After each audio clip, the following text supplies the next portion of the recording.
2 Tesalonika pasal 2 hari Senin tanggal 8 Juni 2026.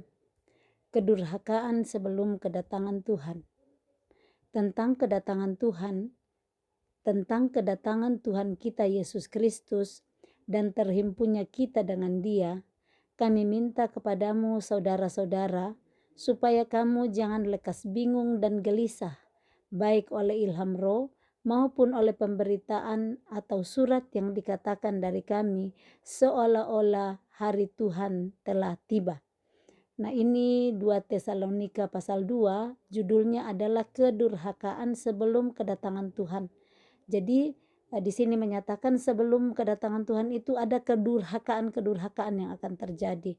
Nah, ini Paulus, Silwanus dan Timotius mengatakan di sini di ayat 1 bahwa tentang kedatangan Tuhan kita Yesus Kristus dan terhimpunnya kita, jadi bergabungnya kita ya, terhimpunnya kita dengan Dia, kami minta kepadamu saudara-saudara. Jadi mereka meminta kepada saudara-saudara di jemaat Tesalonika supaya, 1, kamu jangan lekas bingung, kamu jangan lekas gelisah, baik oleh ilham roh maupun oleh pemberitaan atau surat yang dikatakan dari kami.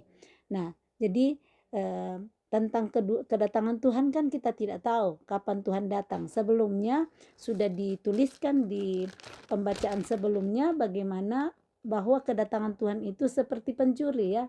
Kita sudah baca sebelumnya bahwa kedatangan Tuhan itu seperti pencuri pada waktu malam. 1 Tesalonika pasal 5 ayatnya yang pertama, ayat yang pertama dan kedua. Saya baca ulang supaya kita ingat bahwa di suratnya yang pertama mereka sudah mengingatkan kepada jemaat di Tesalonika tentang kedatangan Tuhan yang seperti pencuri. Nah, 1 Tesalonika 5 ayat 1 dan 2. Tetapi tentang zaman dan masa saudara-saudara tidak perlu dituliskan kepadamu, karena kamu sendiri tahu benar-benar bahwa hari Tuhan datang seperti pencuri pada malam. Jadi pencuri itu kan biasanya datang saat gelap-gelap, nggak ada yang bisa lihat. Pencuri tidak pernah memberitahukan bahwa dia mau datang. Pencuri tidak telepon bilang, nanti jam 7 malam saya datang ya, atau jam 8 malam, tidak. Pencuri selalu datang tanpa memberitahu terlebih dahulu. Nah, ini dikatakan bahwa hari Tuhan itu akan datang seperti pencuri pada waktu malam. Nah, di surat yang kedua kepada jemaat di Tesalonika ini dikatakan mereka meminta, Paulus dan Silas dan Timotius meminta supaya mereka jangan lekas bingung dan gelisah. Kita sangat lihat di hari-hari terakhir ini ya, bagaimana pemberitahuan tentang rapture, tentang kedatangan Tuhan, kan kita sendiri yang dengar ya. Dan banyak sekali ada yang ketakutan, ada yang bingung, ada yang gelisah, dan itu sudah diberitahukan sebelumnya. Pada zaman Paulus masih hidup, sudah mereka sampaikan kepada jemaat di Tesalonika untuk tidak lekas bingung dan gelisah. Artinya orang bisa bingung, bisa gelisah, tapi enggak harus lekas-lekas sekali takut, bingung, gelisah saat ada berita. Sekarang begitu gampangnya berita kita dengar di media-media memberitakan kedatangan Tuhan diprediksi tanggal ini. Banyak sekali yang orang mencoba-coba untuk memberitahukan kapan kedatangan Tuhan. Nah, di sini Paulus dan kedua muridnya ini mengajak jemaat di Tesalonika untuk tidak lekas bingung dan tidak lekas gelisah. Nah, sampai kepada kita pun hari ini untuk tidak lekas bingung, tidak lekas gelisah saat kita mendapatkan berita-berita yang membingungkan, berita yang menakutkan. Siapa yang tidak takut tentang akhir zamannya? Kalau Tuhan datang, semua takut ya. Tuhan datang itu wah, benar-benar seperti kacau balau di segala tempat. Nah, ketakutan itu, kegelisahan bisa datang. Nah, kita diajar oleh Rasul Paulus hari ini untuk tidak lekas bingung dan gelisah, baik oleh ilham roh, artinya baik oleh hamba-hamba Tuhan yang diilhamkan. Ada hamba-hamba Tuhan yang disampaikan tentang kemungkinan ada rapture tanggal itu, ada keturunan kedatangan Yesus, sekalipun betul dikatakan tidak ada seorang pun yang tahu. kapan waktunya. Tetapi ini dikatakan oleh ilham roh, ada roh yang memberi ilham kepada hamba-hamba Tuhan yang kemungkinan seperti ini ada rapture, kemungkinan seperti ini kedatangan Tuhan. Tetapi di dalam firman-firman Tuhan yang kita baca memang di sana dituliskan bahwa tidak ada seorang pun yang tahu. Nah, di sini supaya tidak bingung, supaya tidak gelisah, karena kalau kita udah bingung dan gelisah hari ini membayangkan kedatangan Tuhan, apalagi dengan prediksi yang kita dengar, yang kita baca dari media, kita bisa sangat ketakutan dan tidak fokus dengan hidup kita hari ini. Bahkan mungkin ada yang bilang, nggak usah kerja, tinggal aja di rumah berdoa, kan sudah mau kedatangan Tuhan. Jadi orang bisa terkecoh kalau mereka gelisah dan bingung. Jadi baik itu melalui ilham roh maupun oleh pemberitaan atau surat yang dikatakan dari kami, seolah-olah hari Tuhan telah tiba. Ayat 3, janganlah kamu memberi dirimu disesatkan orang dengan cara yang bagaimanapun juga. Ternyata kitalah yang mengambil peranan penting kalau kita mau disesatkan atau tidak. Sebagaimanapun pintarnya orang mau mencoba untuk menyesatkan kita, kalau kita teguh berdiri dalam iman, kalau kita tahu kebenaran, kebenaran itu akan memerdekakan kita. Kita tidak akan tergoncangkan, kita tidak akan terkecoh dengan penyesatan-penyesatan yang ada. Begitu banyaknya penyesatan di sekitar kita. Penyesatan yang mencoba seperti musang berbulu domba, atau baik-baik, atau memperkatakan ya berdoa dalam nama Tuhan Yesus. Tetapi saat kita peka dengan tuntunan Roh Kudus akan memberikan hal-hal yang tidak nyaman. Saat itu bukan berasal daripada Dia. Jadi janganlah kamu memberi dirimu disesatkan orang dengan cara yang bagaimanapun juga. Kita yang menentukan diri kita mau disesatkan atau tidak. Nah, bagaimana? Dekatlah kepada firman, karena hanya firman Tuhan, yaitu Roh Kudus, yang nantinya yang akan membuat kita peka kalau yang datang di depan kita itu lagi penyesat, atau di depan kita itu sebenarnya yang bertanduk itu tetapi datang manis-manis sekali, baik-baik sekali. Nah, Roh Kudus yang ada di dalam kita akan memberikan pengertian, akan memberikan kepekaan bahwa itu tidak berasal daripada Tuhan, supaya kita tidak terkecoh dan disesatkan. Sebab sebelum hari itu haruslah datang dahulu murtad, dan haruslah dinyatakan dahulu manusia durhaka yang harus binasa. Jadi sebelum kedatangan Tuhan itu akan datang orang-orang yang murtad, orang-orang yang harus nantinya binasa. Ayat 4, yaitu lawan yang meninggikan diri di atas segala yang disebut atau yang disembah sebagai Allah. Mereka meninggikan diri, merasa jauh lebih tinggi daripada Allah, yang menyombongkan diri. Dan orang-orang seperti inilah yang disebut durhaka, karena mereka merasa jauh lebih tinggi, jauh lebih berkuasa daripada Elohim. Kembali, Elohim itu nama Allah dalam bahasa Ibrani ya. Bahkan ia duduk di bait Allah dan mau menyatakan diri sebagai Allah, mau mengambil posisi Allah, mau mengatakan saya lebih tinggi dari Allah. Aku hebat, aku tahu semua, aku pintar, aku jaya. Ada orang yang kelihatannya baik-baik tetapi secara tidak langsung sudah mau menyatakan dirinya sebagai Allah. Dia yang menyatakan kuasa, dia yang pegang semua pemerintahan dan membuat dirinya menjadi sombong dan mau menyatakan diri sebagai Allah. Tidakkah kamu ingat bahwa hal itu telah kerap kali kukatakan kepadamu ketika aku masih bersama-sama dengan kamu, dan sekarang kamu tahu apa yang menahan dia, sehingga ia baru akan menyatakan diri pada waktu yang telah ditentukan baginya. Karena secara rahasia kedurhakaan telah mulai bekerja, tetapi sekarang masih ada yang menahan. Kalau yang menahannya itu telah disingkirkan, pada waktu itulah si pendurhaka baru akan menyatakan dirinya. Tetapi Tuhan Yesus akan membunuhnya dengan nafas mulutnya dan akan memusnahkannya kalau ia datang kembali.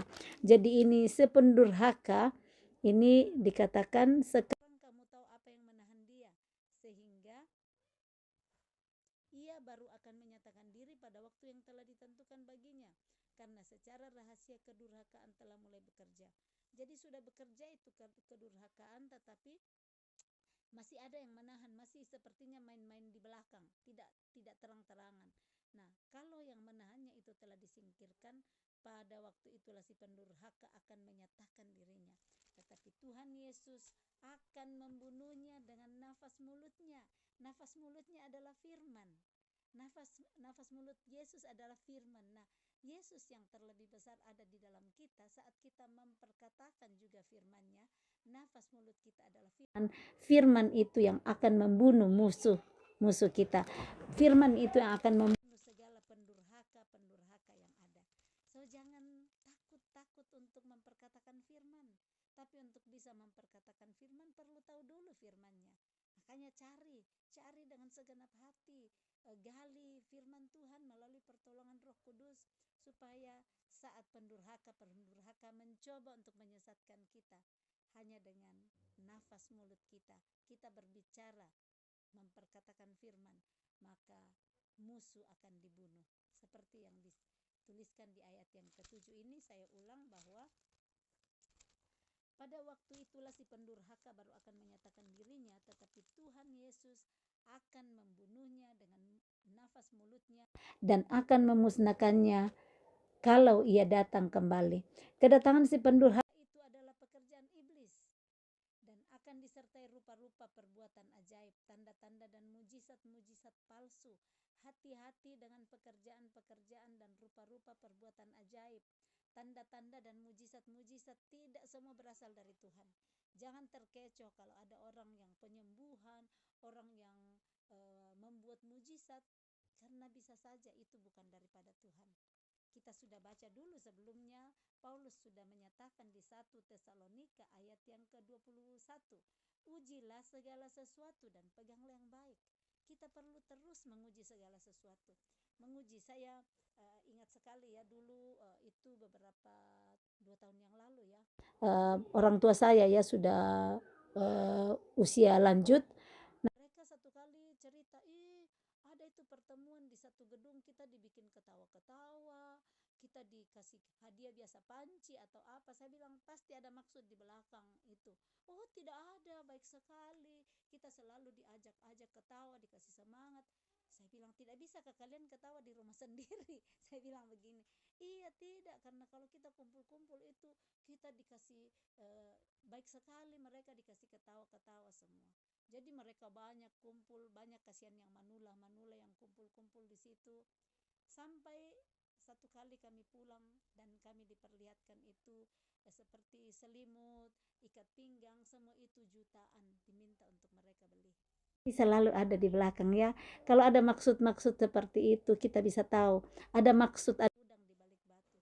Kalau memang tulus mau membuat ketawa-ketawa, orang tua tidak akan disuruh beli itu selimut 15 juta. Saya kaget sekali, itu cuman seperti selimut ditaruh di bed cover 15 juta. Itu ikat pinggang katanya ikat pinggang kesehatan berapa juta, 2 juta. Atau saya lihat aduh tertipu, kasihan orang tua yang dipakai di sana. Jadi berhati-hatilah, inilah yang penyesatan kalau kita tidak berjaga-jaga. Nah, kami anak-anak sudah bilangin orang tua, jangan Pak, jangan Ma, tapi ya nggak dengar juga. Mereka ikut lanjut, tapi kita senang sekali, ajak lagi keluarga yang lain, ajak lagi teman-temannya, tetangga. Nah, jadi banyak orang, kalau kita tidak berjaga-jaga, kita bisa disesatkan. Jadi dengar-dengarlah juga kalau anak-anak, ingatin ya oma-oma, opa, karena anak-anak bisa lebih tahu sekarang tentang zaman. Jangan bilang, kalian ini lebih muda, saya nggak mau dengar. Pasti anak-anak mau lihatkan kebaikan orang tua, dan itu yang kami lakukan kepada orang tua. Tapi ya sudah lewat sih, saya cuma mau menceritakan bahwa bisa sekali hal-hal demikian yang bisa terjadi, ketipu, dan kami nggak dikasih tahu, ternyata ya beli seperti itu. Saya tidak tahu bagaimana caranya untuk bayar, digadaikan lah yang ada untuk digadaikan. Nah, kan membuat menderita banyak anak, disuruh bayar, kasih gadai, atau bagaimana lah. Ini supaya kita belajar dari kesalahan-kesalahan akibat tertipu kalau kita tidak tahu kebenaran. Nah, saat kita tahu kebenaran, apapun godaan-godaan, kita tidak akan terkecoh di sana. Jadi tanda-tanda ajaib, mujizat-mujizat yang seperti tadi ya, bikin kita senang dikasih mujizat, ada yang mungkin sembuh saat itu. Hati-hati, perlu diuji segala sesuatu apakah benar dari Tuhan. Yang paling gampang mengujinya adalah uang. Kalau sudah ada uang di sana, saya langsung tidak terlalu percaya kalau ada uang, karena itu terselubung dengan uang. ya, mujizat yang terselubung dengan uang. Jadi pekerjaan-pekerjaan, saya ulang ayat 9, kedatangan si pendurhaka itu adalah pekerjaan iblis dan akan disertai rupa-rupa perbuatan ajaib, tanda-tanda dan mujizat-mujizat yang palsu. Jadi pekerjaan iblis bisa menghasilkan juga rupa-rupa perbuatan ajaib, bisa juga mendatangkan tanda-tanda dan mujizat-mujizat palsu. Hati-hati dengan rupa-rupa tipu daya jahat, itu yang saya bilang tadi ya, tipu daya jahat. Mereka mau jual barangnya yang mahal sekali, 15-an juta gitu, dan ditipulah orang-orang tua yang tidak mau dengar anaknya yang memberi nasihat. Nah, dengan rupa-rupa tipu daya jahat terhadap orang-orang yang harus binasa karena mereka tidak menerima dan mengasihi kebenaran yang dapat menyelamatkan mereka. Jadi orang yang bisa tertipu adalah orang-orang yang kena tipu daya jahat karena mereka tidak menerima dan mengasihi kebenaran yang dapat menyelamatkan mereka. Dan kebenaran yang menyelamatkan adalah orang-orang yang memberi kita nasihat di sekitar kita. Yang contoh saya bilang tadi, ya memang kami lebih muda tapi kita pengalaman ya. Nah, orang tua kasihankan mereka hidup di kampung, mereka tidak terlalu lihat perkembangan zaman. Nah, inilah tipu daya jahat. Nah, kalau mau tahu bahwa kami ketipu, dengar, pasti anak kami sayang kami, dengar, tidak akan kena tipu. Tetapi yang seperti ini yang kena tipu adalah mereka yang tidak menerima dan mengasihi kebenaran. Maksudnya di sini tidak menerima, ada yang menegur, ada yang memberitahu berjaga-jaga, jangan ikutin itu, pasti ada udang di balik batu, ada maksud. Oh tidak, baik sekali mereka, selalu setiap kali saya ingat. Kalau saya telepon, jangan, hati-hati. Tidak, mereka baik sekali. Ini kita diperhatikan sekali. Lemah lembut sekali mereka. Tunggulah, ya. Jadi kita perlu lihat orang dari buahnya. Kita perlu lihat apakah ada udang di balik batunya. Cuma nantinya ujung-ujungnya duit. UUD ya, UUD, ujung-ujung duit. Kalau UUD itu sudah sangat kita bisa curiga dan jangan sampai kita tertipu di sana. Yang berikut ayat 11, dan itulah sebabnya Allah mendatangkan kesesatan atas mereka yang menyebabkan mereka percaya akan dusta. Jadi ternyata ini Allah yang mendatangkan kesesatan atas orang-orang yang tidak mau menerima dan mengasihi kebenaran.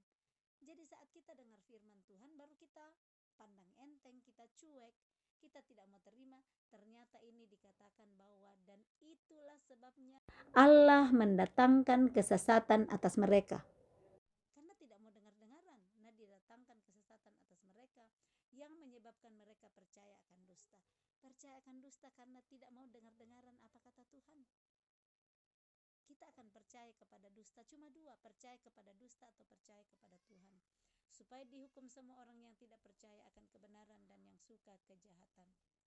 Yang berikut, dipilih untuk diselamatkan, ayat yang ke-13.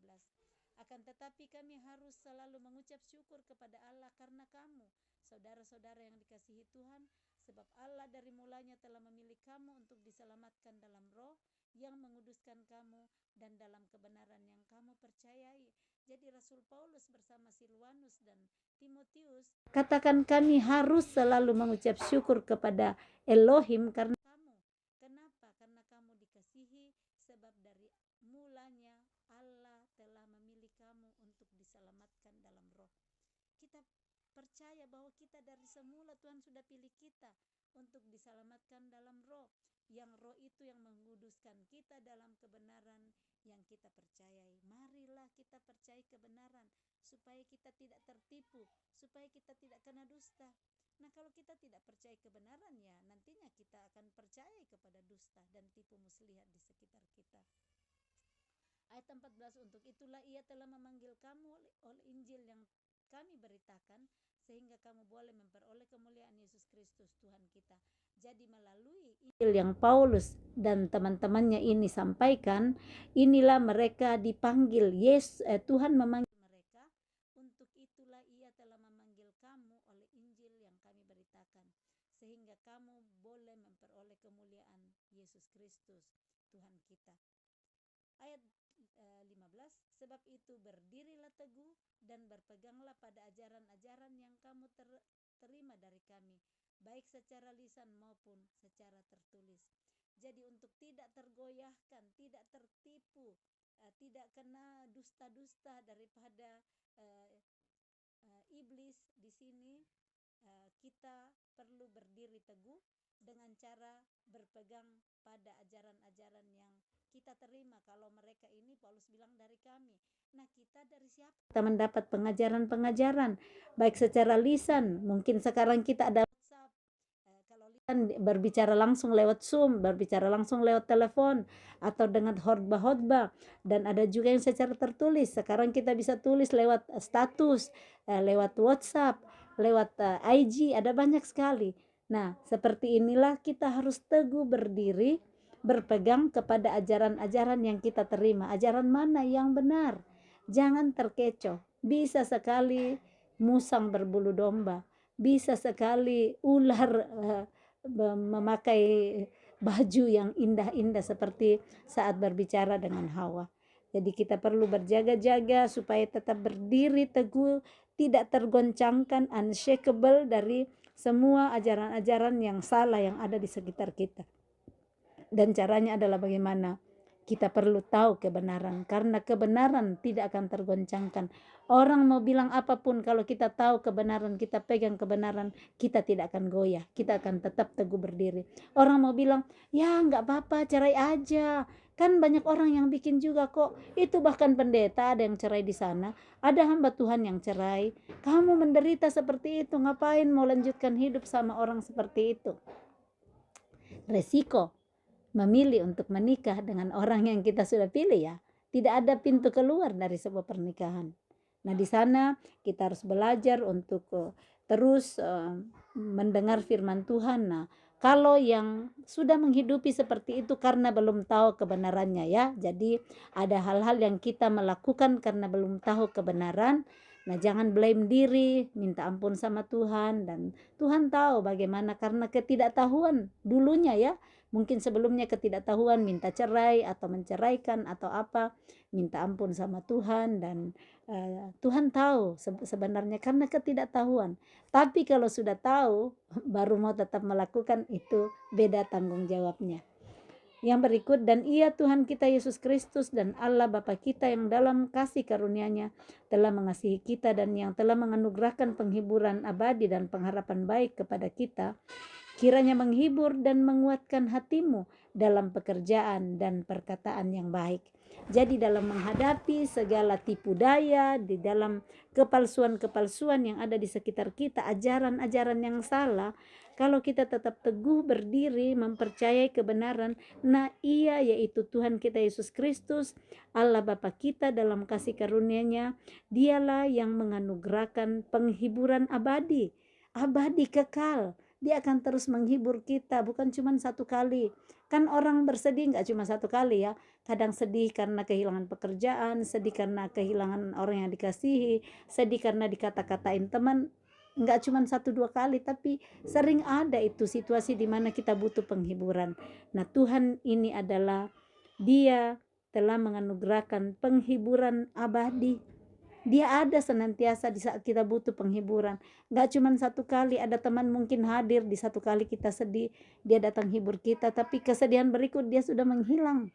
Tapi dia memberikan penghiburan abadi dan pengharapan baik kepada kita. Ini doa Paulus, ya. Jadi doa Paulus kepada jemaat di Tesalonika, di sini dia katakan bahwa dan ia Tuhan kita Yesus Kristus dan Allah Bapa kita yang dalam kasih karunia-Nya telah mengasihi kita dan yang telah menganugerahkan penghiburan abadi dan pengharapan baik kepada kita, kiranya, ini yang doanya, kiranya menghibur dan menguatkan hatimu dalam pekerjaan dan perkataan yang baik. Kita butuh penghiburan, kita butuh penguatan hati di dalam melakukan pekerjaan dan perkataan yang baik. Karena untuk melakukan perkataan yang baik, sementara orang-orang di sekitar kita sangat tidak melakukan yang baik, kita cenderungnya mau melawan, kita cenderungnya mau membalas. Ya, dia tidak baik kepada saya, ngapain saya mau baik juga. Kita jadi sedih, kok ya saya baik-baik sama dia, dia kok membalas seperti ini. Nah, Tuhan sanggup memberi kita penghiburan. Tuhan sanggup memberi kekuatan untuk terus melakukan yang baik. Terus berbaik hati kepada orang-orang yang menjengkelkan, yang kalau kita nggak kenal Tuhan pasti kita nggak bikin yang kita bikin. Tetapi Tuhan memampukan kita untuk baik kepada orang yang tidak baik, untuk murah hati kepada orang yang tidak murah hati sama kita, untuk tetap mendoakan, mengasihi orang-orang yang sepertinya nggak layak kita kasihi. Semua itu Tuhan yang mampukan kita. Ya, demikian pembacaan firman Tuhan hari ini. Kiranya kita percaya kita dipilih untuk diselamatkan. Saat kita mempercayai kebenaran itu, Kristus, Sang Penghibur sejati, penghibur abadi, akan terus bersama dengan kita, menguatkan kita, menghibur kita, sehingga hati kita tetap dipenuhi dengan sukacita di dalam melakukan pekerjaan dan perkataan baik yang dia rindu kita katakan, supaya namanya ditinggikan dan dimuliakan. Salam kasih, Tuhan Yesus memberkati. Shalom.